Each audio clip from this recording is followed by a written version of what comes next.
बिस्मिल्लाहिर्रहमानिर्रहीम। उर्दू मिलिट्री के मुअज़्ज़ज़ नाज़रीन को उर्दू मिलिट्री की जानिब से अस्सलाम वालेकुम। वतन अज़ीज़ को जहाँ अपनी बका के लिए बहुत सी मुश्किलात का सामना है, वहाँ कुछ लोग ऐसे भी हैं जो अपनी ज़िंदगी वक्फ़ करके इस मुल्क के लोगों की मुश्किलात और परेशानियाँ बांटने में अपना किरदार अदा कर रहे हैं। ये कौन लोग हैं जो अपना आप त्याग कर हमारे मसीहा बने बैठे हैं? ये जानने के लिए वीडियो को आखिर तक ज़रूर देखिएगा। लेकिन उससे पहले हम आपको बताना चाहते हैं कि अगर आप उर्दू मिलिट्री के नए नाज़रीन में से हैं तो हमारे चैनल को सब्सक्राइब कर लें और सब्सक्राइब के बटन के साथ घंटी के निशान को दबाना ना भूलें, ताकि हमारी हर नई आने वाली वीडियो तसलसल और तवातर के साथ आपको मौसूल होती रहे।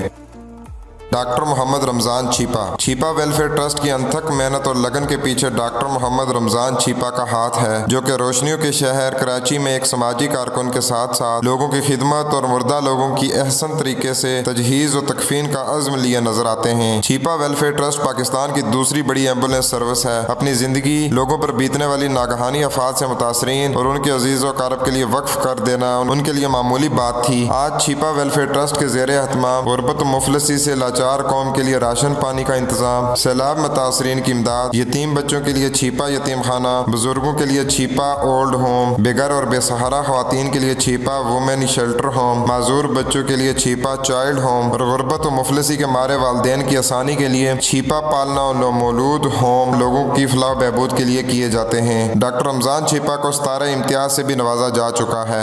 आगा हसन आबदी 1922 को लखनऊ के मुअज़्ज़ज़ घराने में पैदा होने वाले पेशे के एतबार से कानून दान और बैंकार आगा हसन आबदी थे, जिनको आगा साहब भी कहा जाता है। क़याम पाकिस्तान के वक्त हबीब बैंक से मुंसलिक थे। 1959 में यूनाइटेड बैंक की बुनियाद रखी, जो चंद बरस बाद पाकिस्तान का दूसरा बड़ा कमर्शियल बैंक बन गया। 1972 में जब बैंकों को कौमी मिल्कियत में लिया गया तो मुत्तहिदा अरब अमारात के शयूख की मदद से BCCI यानी कि bank of credit and commerce international की बुनियाद रखी। इस बैंक के ज़ेरे एहतमाम मुतअद्दिद खैराती अदारे और फाउंडेशन कायम किए गए, जिसने पाकिस्तान में बहुत से फलाई काम सर अंजाम दिए। उनका हदफ बैंकों से हासिल शुदा आमदनी से स्कूल, कॉलेज, यूनिवर्सिटी और हस्पतालों का क़याम और तरक्की के लिए बतौर सरमाया इस्तेमाल करना था, जिनमें नस्ट यानी कि national university of science and technology, fast foundation for advancement of science and technology जैसे बहुत सारे अदारों की माली और मशावरती मावनत भी की। फास्ट के ज़ेरे एहतमाम national university of computer and emerging science का क़याम भी अमल में आया। जीकी यानी कि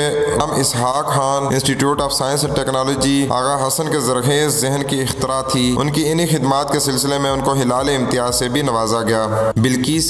बिल्किस बानो एदी समाजी कारकुन अब्दुलसत्तार एदी की बेवा और पेशे के लिहाज से नर्स हैं। पाकिस्तान में औरतों में सबसे ज़्यादा फ़ाल मुखय्यर हजरात और उर्फियत मादरे पाकिस्तान है। 1947 में पैदा होने वाली बिल्किस एदी फाउंडेशन की सरबराह भी हैं। ये फाउंडेशन लावारिस बच्चों की देखभाल से लेकर लावारिस और बेघर लड़कियों की शादियाँ करवाने की जिम्मेदारी अंजाम देती है। अपनी 2 बेटियों और अलग अमले के साथ इस फाउंडेशन के ज़ेरे एहतमाम जूला प्रोजेक्ट भी शुरू किया गया, जिसने अब तक 16,000 नाजायज बच्चों को पाल कर बेऔलाद वालदेन के हवाले किया। ये जूले पाकिस्तान भर में कायम एदी फाउंडेशन के हर मरकज के बाहर रखे गए हैं, जिसमें नाजायज और ऐसे बच्चे जिनके वालदेन उनको अपनाने या किसी और वजह से काबिल कबूल नहीं होते डाल दिए जाते हैं। इसी तरह 15 बरस तक पड़ोसी मुल्क भारत की गूंगी और बहरी लड़की गीता की देखभाल, उसका मजहबी तशख़्ख़ुस बरकरार रखने पर और उसे उसके मुल्क में वापस भिजवाने के लिए अनथक कोशिशों के अतराफ में भारत ने उनको मदर टेरेसा अवार्ड से नवाजा है। पाकिस्तान हुकूमत ने उनको हिलाल इम्तियाज से नवाजा, जबकि अपने शोहर के साथ खिदमात आमा के लिए 1986 में रामोन मैग्सेसे अवार्ड भी हासिल किया। अब्दुलसत्तार एदी खिदमत खल्क के शोबे में पाकिस्तान और दुनिया की जानी मानी शख्सियत अब्दुलसत्तार एदी ताहयात एदी फाउंडेशन के सदर रहे। एदी फाउंडेशन की शाखें तमाम दुनिया में फैली हुई हैं। 1928 को पैदा होने वाले अब्दुलसत्तार एदी की वालदा उनको बचपन में 2 पैसे देती थी, एक पैसा अपने लिए खर्च करना और एक पैसा किसी जरूरतमंद के लिए खर्च करते थे। उनकी यही बात उनकी जिंदगी में कामयाबी की जमानत बन गई। क़याम पाकिस्तान के बाद अपने आबाई शहर गुजरात से हिजरत करके कराची में आबाद हुए। अपनी जमा पूंजी से एक डॉक्टर की मदद से डिस्पेंसरी खोली, जिन्होंने अब्दुलसत्तार को इब्तदाई तिब्बी इमदाद की बुनियादी बातें सिखाई। 1957 में फ्लू की वबा पर उनके मुफ्त इलाज और दवाइयों की इमदाद को देखते हुए मुखय्यर हजरात ने उनकी दिल खोल कर इमदाद की और एक ताजर की मदद से उन्होंने एदी फाउंडेशन کے لیے ایک ایمبولینس خریدی جسے وہ خود چلایا کرتے تھے۔ آج ایدی فاؤنڈیشن کے پاس تقریباً 600 سے زائد ایمبولینسیں ہیں جو ملک کے طول و عرض میں پھیلی ہوئی ہیں۔ اس کے علاوہ ایدی فاؤنڈیشن نے کلینک، زچگی گھر، پاگل خانے، معذوروں کے لیے گھر، بلڈ بینک، یتیم خانے، لاوارث بچوں کو گود لینے کے مراکز، پناہ گاہیں اور اسکول کھولے ہیں۔ اس کے علاوہ یہ فاؤنڈیشن نرسنگ اور گھرداری کے کورس بھی کرواتی ہے تاکہ گھریلو خاتون کا رہن سہن آسان ہو سکے۔ ایدی فاؤنڈیشن پاکستان کے علاوہ Afghanistan, Iraq, Chechnya, Bosnia, Sudan, Ethiopia اور قدرتی آفات سماٹرا انڈامان کے سونامی سے متاثرہ ممالک میں بھی کام کرتی ہے۔ عبدالستار ایدی نے ساری زندگی ملیشیا کے کالے کرتے اور کھلے پاؤں والے جوتے میں گزار دی۔ فاؤنڈیشن کا بجٹ 1 کروڑ ہونے کے باوجود ایک پیسہ بھی اپنے اوپر حرام سمجھا اور اکثر کلینک کے فرش پر سوتے رہے۔ کراچی میں کسی جگہ پولیس اور ڈاکوؤں کے درمیان فائرنگ کا تبادلہ ہو رہا ہوتا تو ان کے جاتے ہی احتراماً فائرنگ روک دی جاتی، حتیٰ کہ ڈاکو بھی فائرنگ روکنے پر مجبور ہو جاتے۔ یہ جاتے زخمیوں کو خود ایمبولینس میں ڈالتے اور چل پڑتے۔ 1997 میں ایدی ایمبولینس کو دنیا کی سب سے بڑی ایمبولینس سروس کے طور پر Guinness book of world record میں درج کیا گیا اور خود عبدالستار ایدی کو بغیر چھٹی کیے طویل عرصے تک کام کرنے کا عالمی ریکارڈ بھی حاصل ہے۔ ان کی خدمات پر حکومت پاکستان، متحدہ عرب امارات کی حکومت، اطالیہ کی حکومت، یونیسکو،